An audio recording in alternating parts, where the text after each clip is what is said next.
Welcome back to another Game Time Discussions. I'm Emery Cuzzy. I'm sitting here with Cameron Selby, and today we're going to go over some PrizePicks and Underdog season props that we're really excited about. We've been talking about this video coming up for a while now, but it's finally here. The season props, we're going to be going on both sites. You want to make sure you shop around. You don't want to just pick one site and kind of sit there because, as we'll show you, the numbers are not the same. You can get discounts, you can get savings and stuff based on which site you pick. So, Right. Yeah. I love doing season props. I've done it. I guess they offered it for 2 years now on PrizePicks. 1 year I went 5 for 6. Last year I went 5 for 5 on my big one. One was a DNP. We'll get into the rules and regulations, but basically somebody got hurt and didn't accumulate enough games. But yeah, it's a whole lot of fun. It's easily projectable in our eyes. right, And there's a lot of lines that we do like. We're not going to go over every single stat category because we want to try to give you both sides. Because the biggest thing when you're doing season props, you don't want to force a bigger number if you don't have to. We're going to be talking a lot about PrizePicks and Underdog until we get official sponsor, and we're just going to exclusively do one. So we're going to be saying, hey, we like this line, but hey, Underdog actually has it a couple yards lower or a couple of receptions less or something like that. So right, it's really important to kind of just go back and forth and see what numbers are better and where you can get a better value. right. And so I'll share the screen now. We'll go to PrizePicks first. Something that we talk about on here is make sure you get the free squares. When football season comes up and we get really close, there's going to be for sure free squares this week because we're recording this before the UFC fights. We have a half a significant fight. You would take the more here for Israel Adesanya. The odds of him getting one significant strike is basically 99% or better. So that is like a free square, and that goes into your lines, and then you can do things on top of that with other things. And typically when you sign up, you do get a first timers free square. A lot of times it's up to $25. Sometimes it'll be 10. But we'll have referral codes in our description below if you wanted to sign up for either platform and you're not on it yet. Not only would we get a little bump for referring you, but you get a deposit match. So on PrizePicks, it is you play a $5 lineup, you'll get $50 in bonus cash once you play a $5 lineup.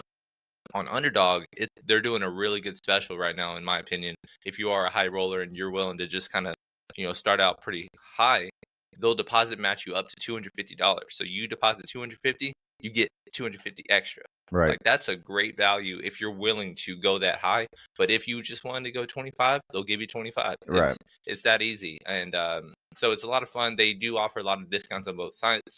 Underdog is more of kind of timing. You have 3 hours to use this discount. They don't do as many like free squares for the week, but both of them have their own ways of doing things and fun little discounts or promos or what have you. It's like a flash discount over on Underdog a lot of the time. If you look up here in the right corner, you can see that there's this white money, which is the money that has been deposited or won, and then this gift money is your promos. I think when I did this, it was $100 match.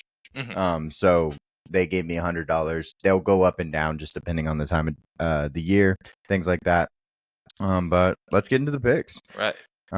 So our first pick on our board is, and we're going to start with passing yards, is the Patrick Mahomes season passing yards at 4,300. Basically, if you can go over 4,300, this previous season he amassed 4,200. He got 4,183 yards in 16 games. We expect an uptick in his production based on the fact that he is getting more receiving ability and stuff like that. Marquise Brown, and when he is completely healthy, is there. And then you also have Xavier Worthy, Rashee Rice is back, and we don't expect a suspension, and then Travis Kelce. So I just expect that number to kind of get shattered. Yeah, so with Mahomes, he's really just kind of shattered this number, like Em said, when he's been healthy.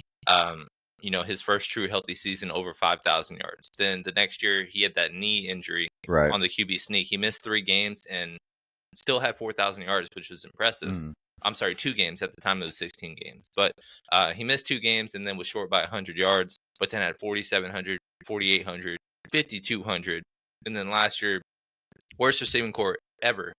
He still almost hit it, but he sat out the final game because they locked Right. up the 1 seed. He would have hit it. Yeah, and again, these props are weeks 1 through 18. 18 is the final week. It accumulates, and you have to play a minimum 5 games or at least 1 snap in 5 games for it to count. Even if you do an under and there's a 4 game, the reason I told you there was a DNP, I had an under on an Anthony Richardson touchdown prop. It was on pace, but then he had a season-ending injury week 4. Right. And so that line didn't go. It went from a 25x to just a 10x, which is still cool. It's a good profit, but that's just kind of something that you got to think about as well. If you are kind of going and under and you're hoping that no matter what, if he gets hurt, I'm good. You still got to hit that five game threshold. Right, exactly. So Mahomes is kind of interesting too because as we talked about, you should shop around. He has a bump on Underdog. So right now he is at 4,360.5 yards, which is obviously 61 more yards than he is on PrizePicks. So that's why you should shop around. You should find the best number, and on this exact number, it is on PrizePicks. So you should, if you're going to get in on that number, do it on PrizePicks. The next guy on our list is going to be Kyler Murray. His number right now is 3,475 yards, basically. Kyler last year during his time playing, let me find that number, unless Cam, you're ready to go with it. He had 1,800 yards in 8 games. So basically would have been on pace for 16 games to have 3,600 yards. His receiving core has improved. His tight end got a year older. We should expect him to obviously be one of the better quarterbacks. And I just find this number to be really low, especially if you just look across that line. He's right next to Derek Carr, who is 50 yards less than him. He's right next to Geno Smith, who is basically 25 yards less than him. And I just don't think that that's realistic. Yeah, so with him, his first 3 seasons, he cleared it. 3,722 yards was his minimum, and that was his rookie year. And then 2022, it was a down year. He also had a DeAndre Hopkins suspension / injury to deal with, but then he also tore his ACL late in the season. So obviously he hit the under. And then last year he didn't have a chance, and he didn't have any season props because we knew he was going to miss half the season. Right. New season, I just don't see this big of a dip in his production. Like, that is going to require a lot. And I know back-to-back years he's been dealing with, missing time, and then he missed time in 2021 as well. But, that's just way too low. You think that Arizona would be playing from behind more often than not. Right. It's a no-brainer. What is that, 34? 204. I already did, yeah. Oh, yeah, 204, and then missing an extra game is 217 yards. Like, that's like game. bottom 5 offense, like passing yards average per game. Right. And we don't expect Arizona to be that at all. We've been targeting Arizona players all summer long. He's one of our favorite quarterbacks to draft. Yeah, this one is a no-brainer. Well, I think, too, it's like their defense isn't very good. Like you said, they're going to be playing from behind. They're going to have to score. They're not going to be a bottom 5 team in scoring by any means. They're probably going to be, in the middle or something. So you should expect, 18 to 22 points a game. I just don't see how it's possible that he doesn't go over this number. He could have 300-yard games, which just give him that massive buffer also, which is great. So these are our passing yard props. We're going to go get some more for other things. Let me move over to our next one, which we'll do passing touchdowns next. Where is that one at? Right here. So the first guy on our list for passing touchdowns is Joe Burrow. Where is Joe? There he is. So Joe Burrow's number is 28.5 this season, which, kind of comes out to less than 2 a game. So let me do that math for you. Divided by 17. It's 1.67 a game. He has some of the best receivers or he has possibly the best receiver in football. Cam and I are both very high on Jamar Chase this year. And we think Cam even thinks that Jamar could go for 20 touchdowns on his own. And then you can't forget about all the other possible touchdowns that you get just in general. T. Higgins is a really good football player. Chase Brown is coming on. He's a receiving back.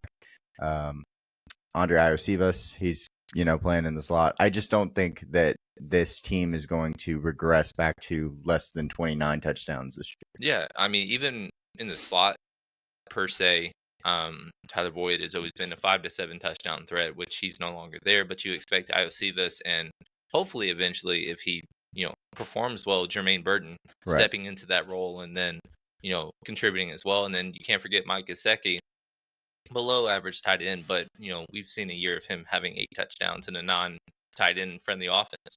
So yeah, I just don't. It's straight up whether you believe he's going to be healthy and kind of Right. return back That's to exactly what I was because gonna say. he has 2 seasons where he misses time due to a season-ending injury. He had an ACL, and then last year, obviously, his wrist/calf, and then but the 2 seasons in between that, 34 touchdowns, 35 touchdowns. He averages over 2 touchdowns per game during the season when he's healthy, and he's had a healthy offseason. Hopefully it stays that way. He's got two outside receivers capable of having over 10 at the same time.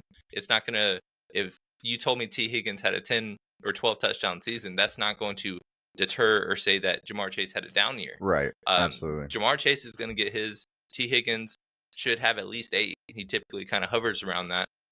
And then you just got to sprinkle around. He's a red zone guy. T. Higgins is a red zone guy. That makes a lot of sense. Yeah, I think the number is baked in with his injury risk, and I just can't bet based on injury. That's kind of my thing. But yeah, so these are well, actually, there's one more quarterback one. Let me go grab it. It's going to be another Patrick Mahomes one. Where is right there? And so his line right now is at 5.5 for season 300 plus passing yards. One thing I will say, guys, is that you cannot play 2 lines of the same exact player. Yes. And so we can't actually put the Patrick Mahomes line in on that right side over there. As you can see, we're slowly growing our little thing. And you can actually see at the bottom, if you want to look, the payouts. You can either play a flex play or a power play. But right now, with these 3, we're not able to put Patrick Mahomes on that side. But 5.5, 300 plus yard passing games. It just with this new regime on offense, I think that number is a little bit low, especially because he is a pocket passer. He has had years where with like Tyreek Hill, where he has had much more than 6 games. Yeah, so I think he missed this last year. Obviously, he had only 4. I can't really blame him because I know he didn't have his best season, but also drops. So many drops that it's just like, oh, you have 298 yards, but you had 4 drops in that game. What are you going to do? 271 yards. Like, you're close. This year, it's much more dynamic. And he's had multiple games or multiple seasons, at least 3 times where he's had at least 9 300-yard passing games in a season. Mm-hmm. So that's almost doubling what the line is. I just don't think that, especially if you believe in the season pass yards, like, it's not going to go one without the other. It's just which one you're more comfortable with. Right. We obviously think, if you just got to consistently get like 270 or whatever the 4,300 is, like, go with that one. That's one of our favorite ones. I found that one 2 months ago and made a line with it. So I'm completely fine with that one. But if you wanted to go the other route, 5.5. Yeah. That's pretty solid. You said 270? Mm-hmm. It's 253. Even better. That's I mean that seems like a no-brainer, but I'm gonna clear this out so we can go on to the next position. And at the end of this, we'll make a PrizePicks full line for everybody to see with our favorites. And then the next one is, I believe, rushing yards. We're gonna do Josh Jacobs first, and this one is very controversial apparently between the 2 sites. So Josh Jacobs on PrizePicks here is at 950. Over on Underdog, he is at 1026, 1025.5. He would have to go over 75-yard difference. That you don't really see that much with running backs. That's that's crazy, insane. I mean, there was one where another quarterback we didn't mention, Caleb Williams. He started out as like 3,400, which is essentially 200 yards a game, which was an easy click. And he's jumped up like 70 yards on PrizePicks. He jumped up 250 yards on Underdog. So it's just like, okay, even if I optimistically can view that, I'm not going to bet on a rookie to go that high. So we're trying to see the differentials. But you're right. Like, the running back having that big of a difference is insane. But you also have, with the Green Bay Packers situation, I know that they've deployed a committee, but A.J. Dillon, in his sample size, he hasn't really made much of it. And then he was a complimentary back to a scat back. Well, if you have Josh Jacobs, who is basically a better version of him, I don't see really him having a role Right. outside of, okay, you had 4 series in a row by yourself. Yeah. Give AJ Dillon one, and then Marshawn Lloyd, who is the true complement to Josh Jacobs, he just got hurt, and now his early season numbers and is uncertain. He won't have much of an opportunity during the preseason to really prove himself and kind of get an earlier role than later. So yeah, 950 yards. Quick. So I think, if you look at his numbers, and I think we should probably do these by 16 game sample sizes so that if he misses a game, whatever, but his number, he would have to get 60 yards a game rushing if he only played 16 games this year to go over this number. And with that being said, I think he probably gets like 16 to 18 touches. So if you just divide that by 17, say right in the middle, he needs 3.5 yards to carry. And I just don't think that he's going under 3.5 yards to carry after 2 years ago being the rushing leader in the league overall. So I just think this number is a little bit too low. There's some other guys that, are around him that are higher, but that are lower that I don't understand why he's lower than, I guess. Right. So also the other thing I will note with running backs, it is one of the harder ones to trust with in terms of injuries, because running backs, you kind of have to bake in a couple games missing, because all these guys are hitting unless they get hurt. But like, for example, I looked up Aaron Jones as a comparison for Green Bay over the last 5 years. He's 3 for 5. right. When he was healthy, he hit, and then when he missed 2 games, he missed, and then when he missed 6 games last year, he missed. So, and then Josh Jacobs in his career, 3 of his last 4 seasons, he's hit.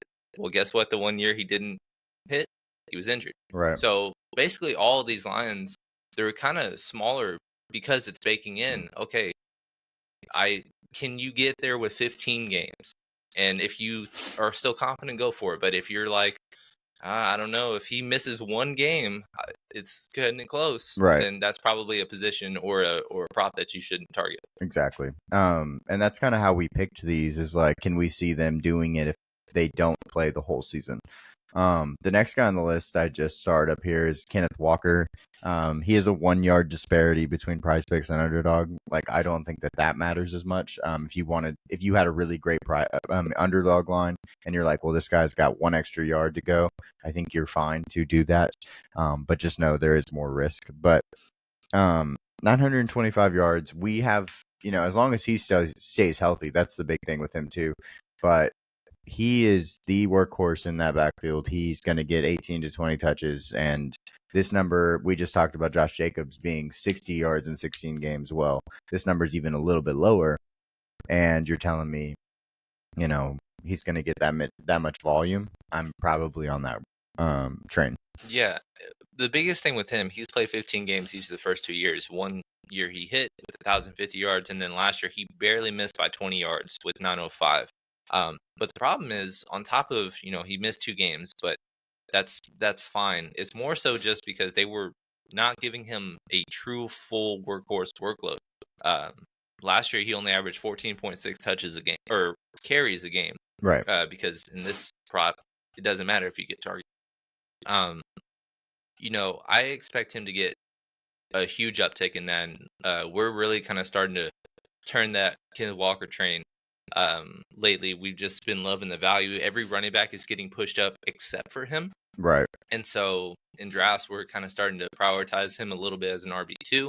But then you're coming from this perspective, and it's just like, I just can't see that not hitting as long as he's playing the 14 plus games. Right. And then we'll jump to the next guy. It's going to be rushing touchdowns. I don't see that. There they are, over there. And God, we're going to get to, wow, these numbers are, some of them high. Where's he at? We're going to try to find, where are you? Brian Robinson. Bang. All right. So Brian Robinson Jr., he is the rushing option in Washington right now. His numbers 4.5, 5 touchdowns is what you need. Jalen Warren, a backup to Najee, is higher than him, right next to him, kind of thing. So I just think this number is a little low, especially if you just go back to last year. He was way over this number early. I Well, feel. he had 5 touchdowns rushing, but he had 4 Oh, receiving touchdowns. oh, okay. So he My had bad. 9 total touchdowns, which cleared. But he's typically not a receiving back, and he Right. just kind of broke a couple screens. But this is basically kind of just saying that Washington is going to be much more potent offensively and be higher fast pace. I mean, say what you want about Cliff Kingsbury. He put up points when he was an Arizona head coach.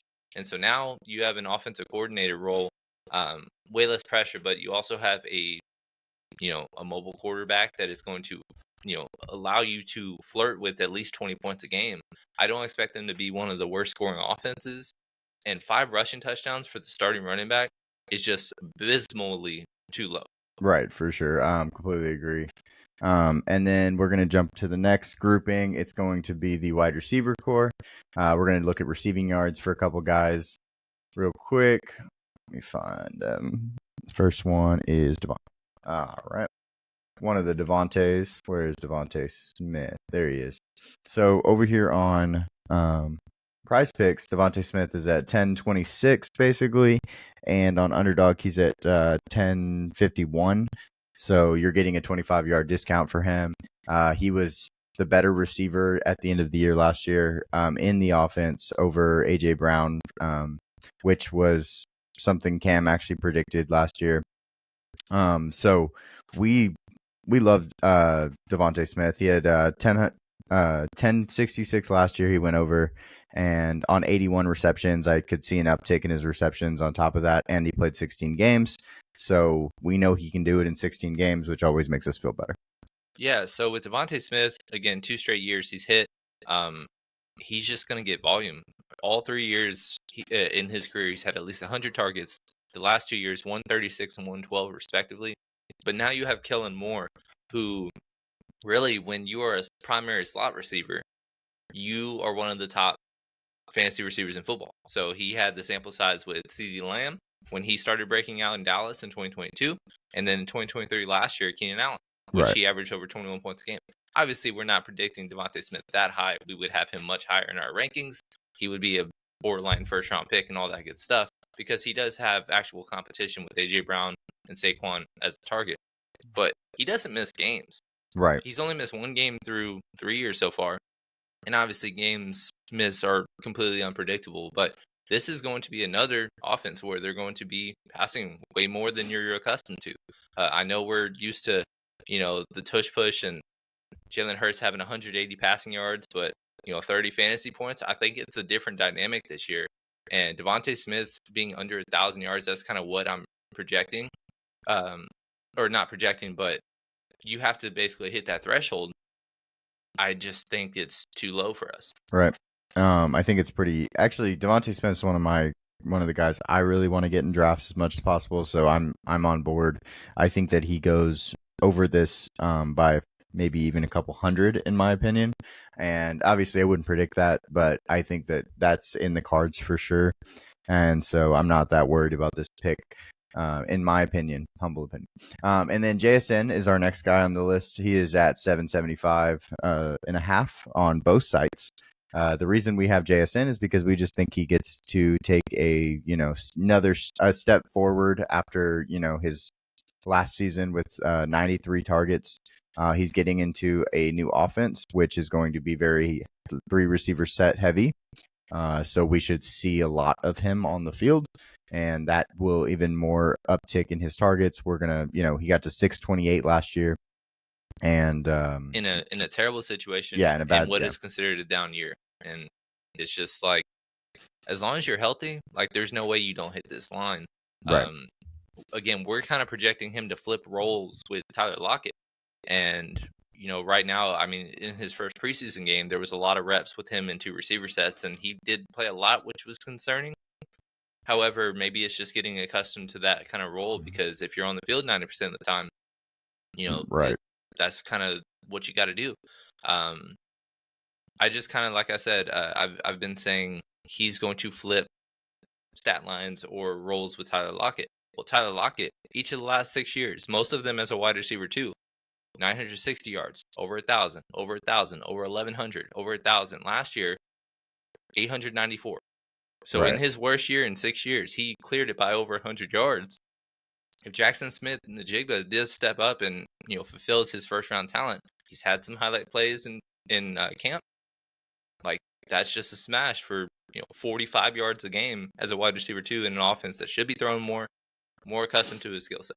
Right, absolutely. And then we'll get over to some receiving touchdowns. There's a couple guys that are pretty standing out a lot on there, especially because we talked about Joe Burrow and his receivers. We're going to get one of his receivers now in Jamar Chase and hit the more, because 8.5 just seems too low. We know that Jamar Chase can, take another step forward in his production, and I think that this is the year for him to do it. So 8.5 feels low. He's at 9.5 on Underdog. It just feels right. Yeah, so with Underdog, it's probably not one of our favorites just because, guaranteeing somebody for 10 touchdowns, that's, there's no way you can't find 6 props better. Right. But 9 touchdowns is very reasonable. In his rookie year, 13 touchdowns as a rookie. And then in his sophomore year, he missed 5 games and still hit that line with 9. Last year, he obviously hit the under with 7, but a lot of that had to do with Joe Burrow missing more than half the season. Right. Or being banged up at least in the early part. So he had a down year, only had 7. That is one of the lowest touchdown totals he will have as long as Joe Burrow is his quarterback. 9 touchdowns for a wide receiver 1 is just too easy to smash on. Yep. And then we're going to talk about a couple tight ends back to back real quick. Trey McBride, we talked about Kyler earlier, kind of goes with him. And Trey McBride just taking a step forward, getting 5 touchdowns doesn't seem ridiculous by any means. I think that, in his situation, when he does play well, he's a guy that can give you 25 fantasy points. So why couldn't he give you 5 touchdowns on this whole season? And then the other guy, Dalton Kincaid, could be the number 1 option in Buffalo, giving him the opportunity to have 6 touchdowns in this case. Both of these are really strong numbers to us. We love both of them as fantasy players. But I will say, and I'm not calling anybody out, but there's a lot of people that have Trey McBride as tight end 1 overall in their rankings. If those same people are not giving you that prop for 4.5 touchdowns and they don't believe in that number, then their rankings are fraudulent, because you can't have your tight end 1 overall and you're uncomfortable with giving him 5 touchdowns. That just makes no sense whatsoever, especially when he's the number 2 option in his offense and could very well be the number 1 red zone target. Right. Again, way too low. Neither of them have hit these numbers, but we're projecting. These are 2 that you kind of got to project. But Kincaid we love as a potential number 1 target in his own offense.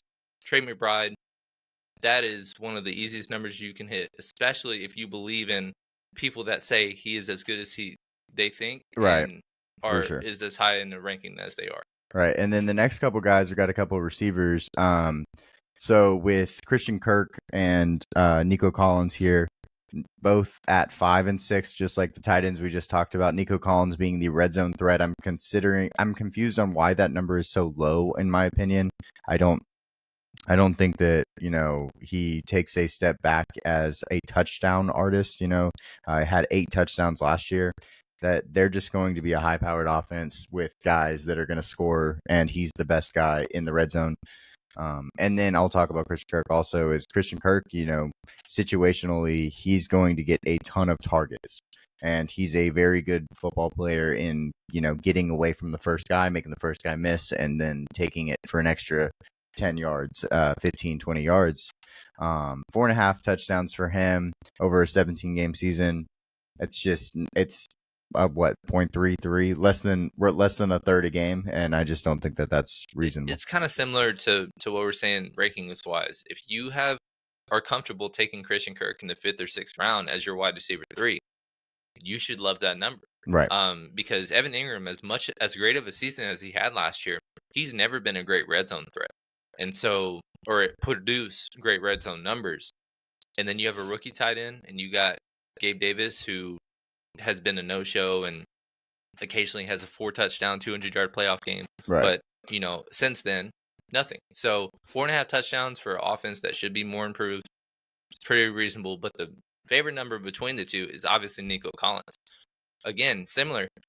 Nico is everybody's wide receiver 1 in this offense. Mm. Everybody loves Nico as a wide receiver 1, wants to take him in the second round in best ball. In the third round, he's a smash for everybody as a wide receiver 2. If you don't love 5.5 numbers for a top 5 offense, then you should just completely erase that threat. That should be the easiest, or one of the easiest clicks, and I'll tell you that will be in our 6th pick when we make it at the end of this video. That's just way too unreasonable Right. for a wide receiver 1 to have only 5.5 touchdowns. It's kind of, I feel similarly to last year. I think Amon-Ra St. Brown was 6.5, and that was my favorite click, and he had 10 touchdowns. Nico, I feel the similar way of, I don't know about receiving wise if he's going to have 100 catches or 65 and 1,000, or I don't know how consistent he'll be, but red zone wise, I think he should be minimum flirting with 8. Right. And Absolutely. so you're telling me I can just get 6? Sign me up. Yep. And then what we're going to go to is some receptions. The first guy we're going to look at is Puka Nacua. Yes, he has been slightly injured, and I think that reflects a little bit in his season receptions prop, because 86.5 is just, it's almost disrespectful, kind of, like, because he was so dominant last year. Him and Cooper Kupp, of course, are going to take, they could take 80% of the target share, I feel like, and no one would bat an eye. Like, that wouldn't be surprising to anybody. He's had games with multiple 10 plus touchdowns. So, 10 plus catches. Like, I just don't see it going under. Yeah, so with Matthew Stafford, whoever his wide receiver 1 is has always been a producer in fantasy. I mean, obviously Cooper Kupp had one of the best fantasy seasons ever as a receiver, doing the Triple Crown in 2021. Last year, obviously he hit the unders on this. He had 75 receptions in 9 games. That was a higher pace than, or similar. It was basically the same pace as his 2021 season. 9 games, 98 targets, 11 targets a game. The 2 seasons before his record-breaking year, 92, 94 receptions. And then Puka last year, as a rookie, set rookie records for receiving yards and had 180, blah, blah, blah. Like, again, the reason we didn't go the receiving yards is just because that one, there could be a dip in performance. But also, if you have over 100 receiving yards or receptions your first season, like 86, like, I don't expect that big of a drop off if he is, comes to form and is healthy. Yeah, it's just, I mean, he, like you said, he had 105 last year. So it's just, I don't see it happening. But the next guy on the list here is Keenan Allen at 72.5. Basically 5 receptions a game. Even if he's injured, and that's what this number really is baked into, I think, is the fact that, he's older, he might be injured. That's happened in the past for him, but I just don't see a way on an offense where I think he gets 25% of the market share or target share, like, that he doesn't go over this number. Yeah, so he has only done this twice in his 7-year career, or 8-year career, 7-year career. Obviously, both of the times he did it was 21-22 with Justin Herbert. But it's not like he's a huge reception hog. His best year was 76, and the only other year that he hit was 63, which is barely over. You're coming off of ACL. You're just a deep play threat that I think his weekly upside is just 2 to 3 catches for 60 yards and maybe a touchdown. Right. I don't think he's ever going to get back to being a 6 for 100 consistently again. He may have that on occasion, but he's also going to have games where he has 1 catch, because we've seen that before in a more potent offense. I think basically this offense just goes straight up as far as Garrett Wilson and Breece Hall will take them. And after that, it's just a bunch of nothing. So I don't have any confidence that he can hit that number, especially you're baking in a healthy season, which he's never played 17 games before. He had a 16-game season back when it was 16 games, but he had 43 receptions. Yep. It's just, we don't love it. And then with Debo, scrolling down to him, this one is kind of tough because he hasn't hit this consistently, but it's a gamble on whether or not you believe Brandon Ayuk will be there. If you don't think he'll be there, there is no competition for him to not have, 3.5 receptions a game. Right. But if you think Brandon Ayuk is going to be there, obviously that's not something that we're going to be heavily investing in.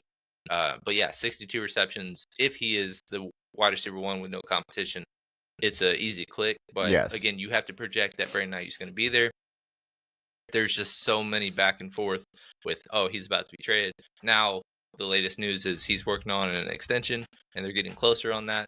I don't know anymore. Right. But it was just worth noting if you do still believe that Brandon Ayuk is going to be moved on. Shoot, by the time this video comes out, Brandon Ayuk might be signed somewhere. Yeah. And then the next guy is Brock Bowers. 57.5 receptions. If you watched the preseason game 1, you saw how they want to use him, and it looks like they want to use a lot of him, which will be really cool to see. But 57.5, just in an offense, of course, that has a little bit of issues at quarterback and some pretty predominant receivers on the outside, it's still not a number that I'm scared of because of the fact that he is so good at football, and he only needs 58. 17 is 3.5 receptions a game. I just don't think.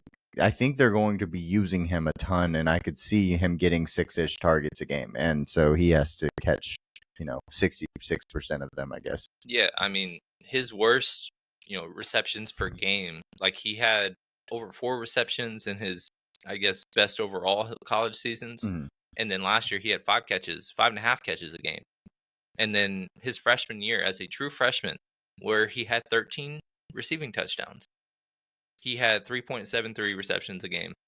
So I just don't see a way this hit. We're all in on Brock Bowers.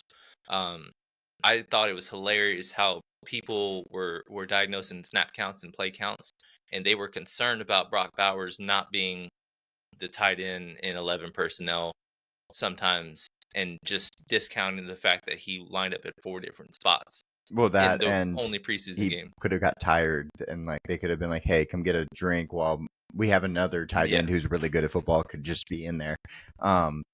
Yeah, that means absolutely nothing to me. It's just he's going to play 85% of the snaps, and they're probably going to play 2 tight ends 85% of the snaps in general. So, and even if they don't, he can play fullback. We've seen him take slot. end rounds. Yeah, he played in the slot. He played out wide. Yeah, like he is going to be all over the field. And 3.4 is what you said. Yeah, 3.4. That's an easy pace to click on. Right. And then the next 3 guys, let's group them together because they're all kind of similar players, all deep threats, all basically the same prop, and all the same prop. So Brian Thomas Jr., Keon Coleman, and Christian Watson's all have considerably top 10 quarterbacks in the league right now. Like target wise, Keon Coleman probably has the easiest opportunity for targets, but he's a rookie, so it takes time. Christian Watson, he's a guy that might get you 4 targets a game, 5 targets a game, but then he'll have a game where he gets 9, 10 catches. Brian Thomas Jr. has looked great in camp. I think all of these numbers are smash, and I'm behind everything on the board right now. Yeah, I mean, with Brian Thomas, he had 68 in a 13-game sample size last year, and that was as a wide receiver 2. And it's just, if he kind of is already playing in the 2 receiver sets with Gabe Davis, that was kind of the thing that I was not worried about, just wondering, is he going to be getting a ton of snaps early on? Because basically all of these guys are 3 receptions a game, and that's it. And so if you're a wide receiver 2 in an offense that's good, or Keon Coleman, who could be a wide receiver 1, or Christian Watson, who he has not hit this number, but at the same time, Green Bay is one of everybody's favorite offenses. Right. It's just a really good range to hit. And do you have a preference in this group?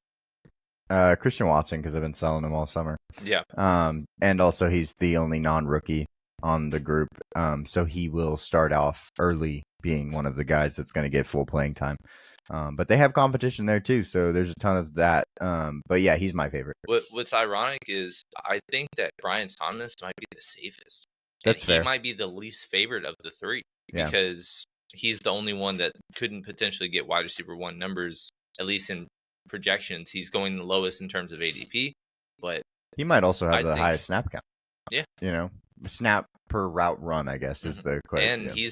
And Watson hasn't had a bad camp, but we haven't seen just consistent stuff come out. Keon, we've seen contested catches. We know he can contested catch, but there's also like he No can't get open. separation. He's And so it's like, college, yes, but couldn't do that in college. exactly. That's why we didn't have him as a first round pick. Yeah. Because he could never separate. So you can show me all the contested catches you want, but then you're going to turn into Devin Funchess or Kelvin Benjamin basically. earlier than you will somebody like Des Bryant. Right. And then Brian Thomas, like I said, he's having all kinds of spectacular getting open, over the top plays and stuff like that. I really like him a lot right now. And then season rushing plus receiving props. I don't know why Bijan's so low. It doesn't make any sense to me at all. 10.5 for Bijan Robinson, and he's going as a top 6-7 pick. You're gonna get more than 10.5 touchdowns on a guy like that. Christian McCaffrey over here at 16.5. Like even that number feels too low, but like just comparing the two, 6 different touchdowns between the two is crazy to me. So if you are comfortable drafting either of these guys as your first running back, and you're not comfortable with that number, you shouldn't be drafting them, because Bijan is an easy smash. I know he only had 8 touchdowns last year. It was in an annoyingly just committee role. All the signs point to where he is going to truly show his breakout season this year, and we love him we have him all the way at RB2, which he's no lower than RB3 on any ranking that we can see that is relevant. And Jonathan Taylor, he has smashed this number multiple times when he's healthy. He's had back-to-back seasons where he's dealt with injuries, and he obviously has not hit. Last year he had 7. The year before he had 4. He missed 6 and 7 games apiece with each season. The year before, 20, because we're doing total touchdowns. Yes, total. His rookie year, he had 12, and that was in 15 games. So, and then I don't even have to pull up his college numbers. I just know he had 20 touchdowns a season, 2,000 yards a year. He produces numbers, and even having a rushing quarterback doesn't really faze me with him. I'm more confident, though, crazy enough, in Bijan because of the upside with the receiving game. Like you said, Jonathan Taylor had 18 rushing touchdowns and 2 receiving. Bijan's going to give you both, and you're giving me him at 11 touchdowns. It's crazy to me. So both of these guys, though, awesome players. Jonathan Taylor is my second pick because they have the same prop behind Bijan, but his is going to be primarily just goal line or just rushing touchdowns in general, whereas Bijan, last year he had 4 rushing touchdowns, but 4 receiving touchdowns. Yeah, exactly. So he could flirt with 5 receiving touchdowns and just has to get in 6 times on the. Yeah, easy. Love it. Raheem Mostert and David Montgomery unders here. Raheem Mostert we see taking a step back. It's just he had so many touchdowns last year, and he had more touchdowns last year than his whole career total in touchdowns.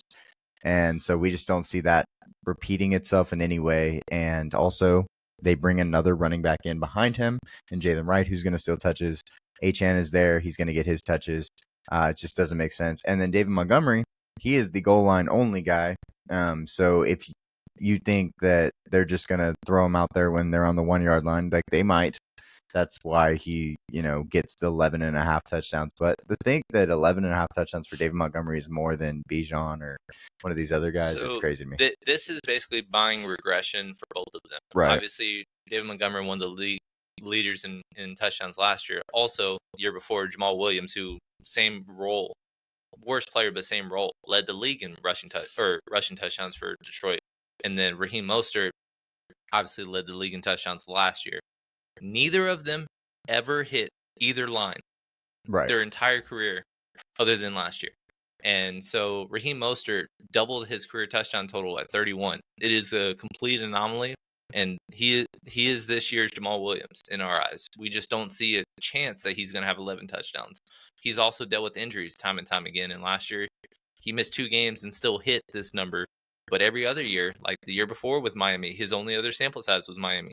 He had 16 games, so he played 1 game more, and he only had 5. So I just think it was a complete anomaly.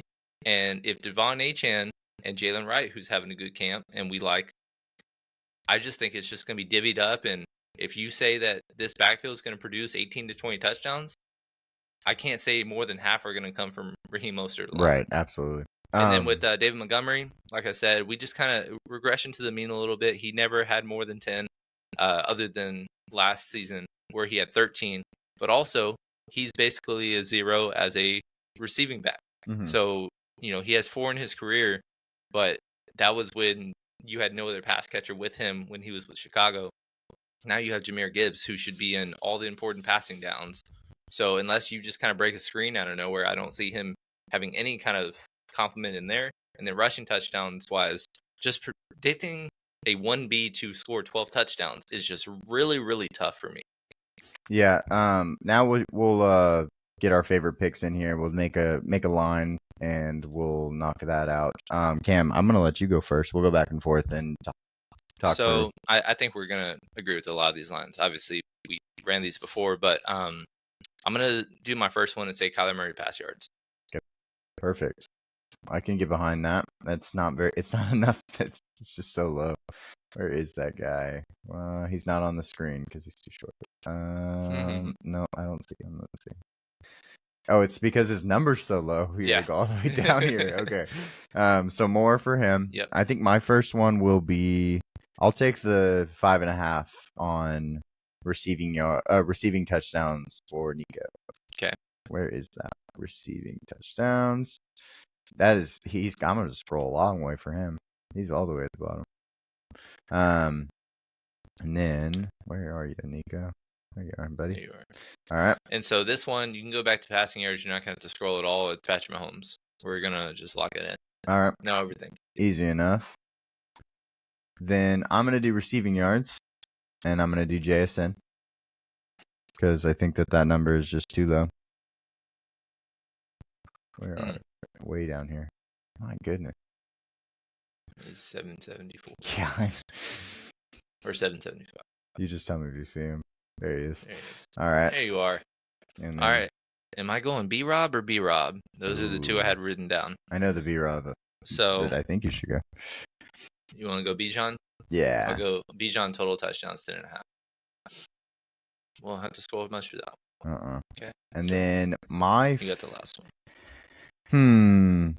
How different do I want to be? That's the real question here. I think I'm gonna do the Puka Nacua receptions. Yeah, I think that one makes a ton of sense. Where is it? See, we're optimists in this one. Yeah, it's actually my most comfortable one. That if it wasn't one of the B-Robs, was Raheem Mostert. Was my smash again, but yeah. So that's a 6 pick. How much you want to put that for? Just we can do 20. 20? Yeah, we'll do 20 on it for the year. Yeah, and that's promo because we did the deposit match when we did our first deposit. This is not my money. This is basically free. Again, 6 for 6 goes 25x. If we get 5 out of 6, then it's double, and then 4 out of 6, it'll give you 0.4 back. So 20 to 500. I think we should just lock it in. Perfect. Lock and load. Let's do it. And we'll come back at the end of the year and we'll just kind of we'll go through and see how they went. We'll have to do that and see basically how these picks went through. Hopefully this goes through in general. That would be great. Come on. Wow. PrizePicks, what are you doing? Well, we know that that's going to go through. If it doesn't work here, I will do it on my phone. That's not a problem at all. I'll say let's wrap it up. Yeah. We'll say this end of our PrizePicks video, and we'll also come out with an Underdog one because some of the lines that we love are even more discounted. Some of them didn't stick out on PrizePicks, but they do on Underdog. So we want to kind of do a separate video because it is important, and then also different way where you can play up to 8 picks. And I don't know if we're going to do 6 or 8, but we have more than 8 that we love on Underdog. So it'll be really easy to find some numbers we like for sure. Yeah, I think 8 picks is going to be a fun thing. We really appreciate y'all hanging out with us and watching these videos. We're going to do more of these PrizePicks and Underdog videos when the season starts, of course, weekly. But the season-long ones will close on September 5th, so make sure you get those in. They're fun to watch through the time. We love season-long things, obviously. We love best ball. We love these. So make sure you get in there and get these picks in before they close up. Yeah, and if you haven't made an account, again, we will have a link in our description below, so you can sign up, get that deposit match. Like I said, for Underdog, you get up to $250. With PrizePicks right now, the promo is you play a $5 lineup, you get $50 instantly. Both great. It's free money, and you can just kind of play around, make a long-term investment with some numbers that are pretty discounted. So we appreciate y'all tuning in, and we'll see you on the Underdog video.